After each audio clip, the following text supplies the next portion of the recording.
Good morning students and welcome in our further video of political science lesson number first on equality. In this lesson we saw some portion of this lesson. So today only we have to see the portion of the page number 10. Okay, so students, you have to open the page number 10. We will start the further passage. So students, this passage we have to learn now. Open the page number 10. Okay, the two ways in which the government has tried to implement the equality that is guaranteed in the constitution is first through law and second through government programs or schemes to help disadvantaged community. यानी government ने क्या किया, government ने two way से ये जो equality है उसको इम्प्लीमेंट करने की कोशिश की. Constitution through, first through laws and second through governmental programmes. कैसे टू वेज कौन से बताया है? फर्स्ट थ्रू लॉज यानी जो नियम बनाया है, जो लॉ बनाया है उनके थ्रू, और सेकंड जो गवर्नमेंटल प्रोग्राम्स रहते उनके थ्रू. ठीक है. These are several laws in India that protects every person rights to treated equally. और ये जो सेवरल अलग अलग तरीके के जो लॉ बनाए हैं ये प्रोटेक्ट करते पर्सन के राइट्स को, पर्सन के अधिकार को, टू ट्रीटेड इक्वली, कि सबको इक्वली ट्रीट किया जाए, सबको ट्रीटमेंट, सबको जो समानता की वागणूक मिलनी चाहिए. In addition to laws the government has also, addition के साथ ही गवर्नमेंट ने क्या किया है लिसन, गवर्नमेंट ने क्या किया है, set up several schemes to improve the lives of communities and individuals who have been treated inequality for several centuries. बहुत सारे काल से, बहुत पहले समय से ये जो अनइक्वलिटी है कम्युनिटीज़ में, इंडिविजुअल्स में, हर लोगों में जो उनको अनइक्वली ट्रीट किया जाता था, उनके लिए स्कीम्स इंप्रूव करना, स्कीम्स को बढ़ाना और उनमें इक्वलिटी लाने की कोशिश करना. These schemes are to ensure greater opportunity for people who have not had this in the past. और लोगों को ये जो स्कीम्स है, ये स्कीम्स थ्रू लोगों को ऐसे अपॉर्चुनिटी देना, ऐसी संधियाँ देना कि जो इनको पहले नहीं मिली हो और इनको इसकी समानता की व्याख्या पहले नहीं मिली हो, इस तरह की उनको ये देना, स्कीम्स देना, संधियाँ देना, उसको अपॉर्चुनिटी देना. उसके बाद के पैसेज में हमें देखना है, one of the steps taken by the government includes the mid day meal schemes. अभी देखो, ऐसी एक स्टेप का नाम बताया है, ऐसी गवर्नमेंट ने एक स्टेप चालू की, एक स्कीम चालू, उसको बोलना है, वो है मिड डे मील स्कीम, यानी दोपहर का जो भोजन रहता है स्कूल में दिया जाता है वो. This refers to the programme includes in the government elementary schools to provide children with cook lunch. उनको पके वाला जो खाना है गवर्नमेंटल एलिमेंट्री स्कूल्स में वो प्रोवाइड करने की एक स्कीम थी.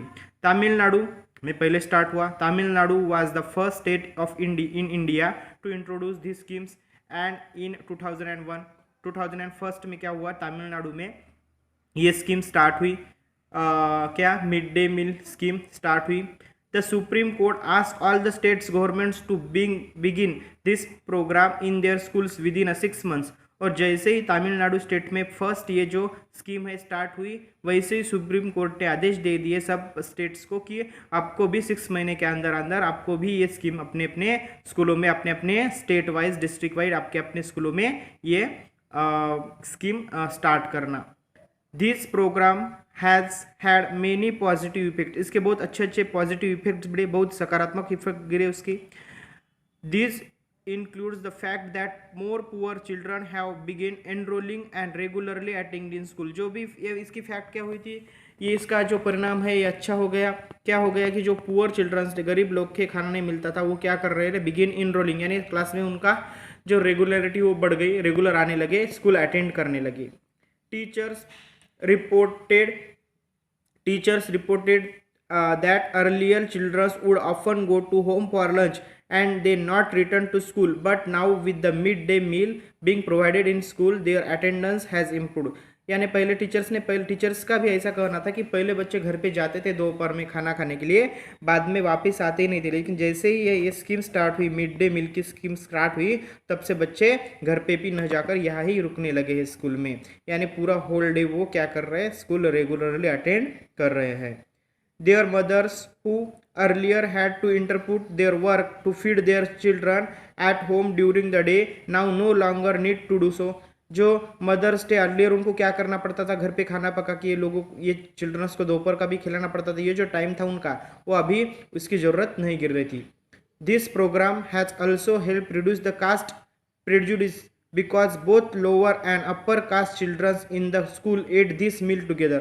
और यहाँ पे जो कास्ट सिस्टम थी यानी कास्ट की जो डिस्क्रिमिनेशन की जो सिस्टम थी वो भी नहीं, अपर और लोअर वाले, अपर क्लास वाले लोअर क्लास वाले यानी ये रिच हो या पुअर हो सब लोग मिलके सब स्टूडेंट्स मिलके एक साथ यहाँ ये मिड डे का आनंद ले रहे थे, भोजन खा रहे थे.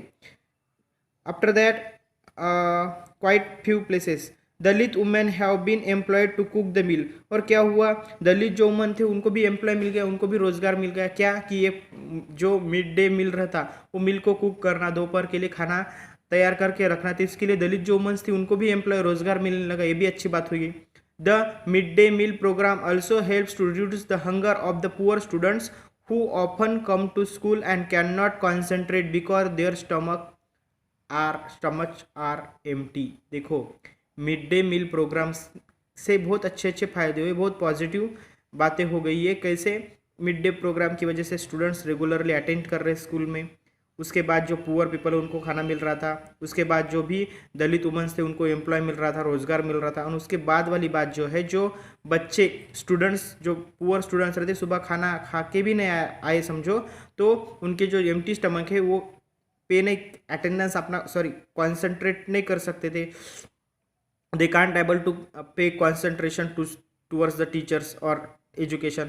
तो क्या होता था कि ये मिड डे मील प्रोग्राम की वजह से क्या हुआ, उनका हंगर, उनकी जो भूख है वो भूख मिट गई और वो अच्छे से अपने स्टडी पे कॉन्सेंट्रेट भी करने लगे, ऐसा बताया गया है. After that next passage, while government programmes play an important role in increasing equality of opportunity, there is much that still needs to be done. जैसे ही अपॉर्चुनिटी मिलने लगी इक्वलिटी, इंक्रीजिंग इक्वलिटी के लिए programmes, there is much that still needs to be done, उनकी जो ज़रूरतें भी पूरी होने लगी. While the mid day meal programme has helps increase the enrolment and attendance of poor children in school. Enrolment और अटेंडेंस भी लोगों का, बच्चों का बढ़ने लगा टूवर्ड्स द स्कूल, स्कूल में आ रहे बच्चे. There continues to be big difference in our country between the schools that rich attend and those that poor attend. और ये तो हमारे कंट्री में पहले से वो बहुत डिफरेंसेस थे कि जो भी स्कूल्स थे वो रिच अटेंड करते थे, लगे those that poor attend. Every today even today there are several schools in the country in which Dalit children like Om Prakash Valmiki are discriminated against the treated unequally. अभी भी ऐसी, ये बहुत unfortunate बात है, हमारे लिए अच्छी बात नहीं है कि अभी भी कुछ ऐसा लगता तो नहीं है लेकिन हो सकते हैं कंट्री में कि दलित चिल्ड्रन क्या करते, ओम प्रकाश वाल्मीकि के जैसे, जिसको अभी भी डिस्क्रिमिनेट किया जाता है अगेंस्ट एंड ट्रीटेड अनइक्वली, उनको असमानता की वागणूक मिलती है. This childrens are forced into unequal situation in which their dignity is not respected. यानी उनको अनइक्वली फोर्स किया जाता है, उनको काम करने के लिए मजबूर किया जाता है और उनको उनकी डिग्निटी, उनकी जो ये है गरिमा है, उनकी जो शान है, उनको ठेस पहुंचती है. This is because people refuse to think them as equal फेन. तो law is requires it. Law तो क्या कहता है, all human beings are equal, ऐसा लॉ कहता है, लेकिन ये मानते नहीं, ये लोग रिफ्यूज कर देते हैं बात को. One of the main reason for this that is altitude change very slowly. ये जो उनके अल्टीट्यूड ये बहुत स्लोली चेंज हुई, इनमें जल्दी बर्ताव, जल्दी ये बदल नहीं आएगा. Even though persons are aware that discrimination is against the law. लोग इससे अवेयर है कि डिस्क्रिमिनेशन करना यानी भेदभाव करना ये लॉ के अगेंस्ट है. They continue to treat people unequally on the basis of their caste, religion, disability, economical status and because they are women. अभी भी लोग उनके साथ ऐसा ही व्यवहार कर रहे हैं, डिस्क्रिमिनेशन कर रहे हैं, अनइक्वली ट्रीट कर रहे हैं उनको. किसके हिसाब से, उनकी जात, उनका धर्म, उनकी डिसेबिलिटी, उनका इकोनॉमिकल आर्थिक स्टेटस क्या है उनका, और अगर वो महिलाएं हैं तो भी इनके साथ डिस्क्रिमिनेशन हो रहा, भेदभाव हो रहा है. It is only when people begin to believe that no one is inferior and that every person deserves to be treated with dignity. सब लोग इन्फीरियर कोई नहीं, अलग कोई नहीं, और सबको डिजर्व कैसे करना, ट्रीटली इक्वली डिजर्व करना, उनके डिग्निटी को नुकसान न होना, इस तरह हमें बर्ताव करना चाहिए। That persons altitude can change. Establishing equality in the democratic society is the continuous struggle and one in which the individuals as well as various communities in India contribute to and you will read more about this in this book। और हमें क्या करना चाहिए, continuous struggle है ये, establishing equality स्थापित करना, सब में समानता स्थापित करना, ये क्या है, एक प्रकार का कंटिन्यूअस स्ट्रगल है, एक प्रकार से संघर्ष है। And one in which the individual as well as various communities in India contribute to and you will read more about in this book. और इसके बारे में हमें इस बुक में और पढ़ना है। Okay students, so issues of equality in other democracies ये हम कल पढ़ेंगे।